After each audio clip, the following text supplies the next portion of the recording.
परमेश्वर के धन्य नाम की महिमा हो। प्रभात मनन के सत्र 2791 में आप सभी का बड़े प्रेम के साथ स्वागत करता हूँ। आइए आज के मनन के लिए हम पढ़ते हैं प्रकाशित वाक्य अध्याय 3 पद 19।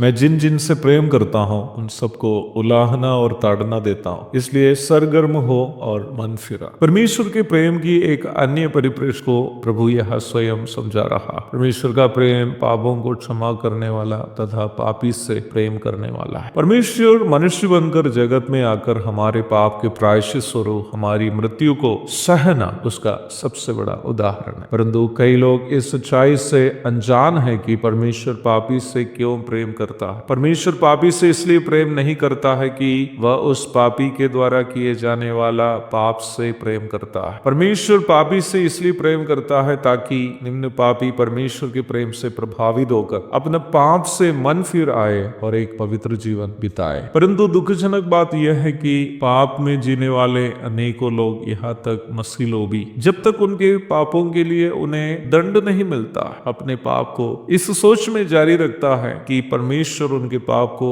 नहीं देख रहा है या परमेश्वर को उनके पापों से कोई लेना देना नहीं है। मेरी समझ से प्रभु लौदीकिया की कलीसिया से ये बात कहने की वजह ये हो सकती है कि वहां के कलीसिया के सदस्य भी यही सोच रखने वाले रहे हों। मैं आपको ये बात पूर्व में बताया था कि लौदीकिया की कलीसिया को वर्तमान कालीन कलीसिया का एक प्रतीक के रूप में हम अवश्य समझ सकते हैं। अपने कमी घटियों की पहचान नहीं कर पाना आत्मिक कंगालपन की सबसे बड़ा संकेत है। मनोविज्ञान में इस समस्या को नार्सिसिस्टिक पर्सनालिटी डिसऑर्डर करके कहता है या आत्मकामी व्यक्तित्व विकार। ये बहुत ही खतरनाक एक मानसिक अवस्था है। इस मानसिक अवस्था के लोग कभी भी अपनी गलतियों को या कमियों को पहचानते नहीं, उल्टा अपनी गलतियों से उत्पन्न बुरे परिणामों के लिए ये लोग दूसरे लोगों को जिम्मेदार ठहराएंगे। ये लोग हमेशा समस्या को उत्पन्न करते हैं, लेकिन जब समस्या के परिणाम उसके नियंत्रण से बाहर चले जाता है तो वे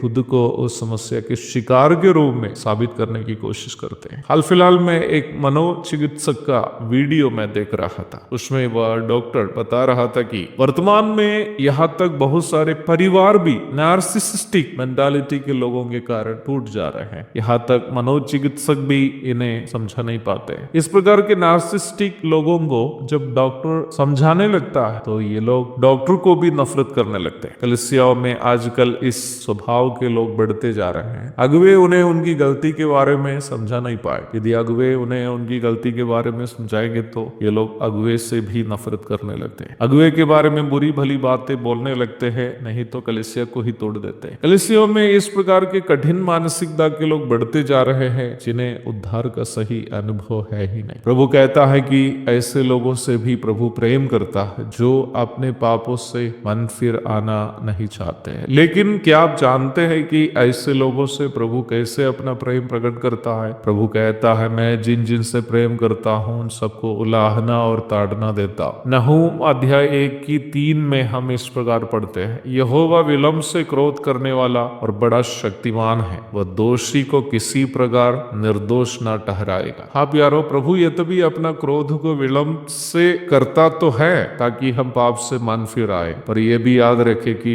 यदि हम पश्चाताप के साथ नहीं लौटते हैं तो वो कभी भी हमें दंड दिए बिना नहीं छोड़ेगा ताकि हम अनंतकालीन दंड से बच सके। इसलिए मेरे प्यारो, हम अपने मन को हटीले नहीं बनाए। पश्चाताप के साथ प्रभु के पास वापस आकर मेल मिलाप करें। पश्चाताप और मेल मिलाप की मानसिकता ये दिखाते हैं कि हम वास्तव में उद्धार पाए। एक और शुभ दिन की धन्य कामनाओं के साथ आज को मनन में यहाँ समाप्त करता हूँ। प्रभु आप सबको आशीष दे।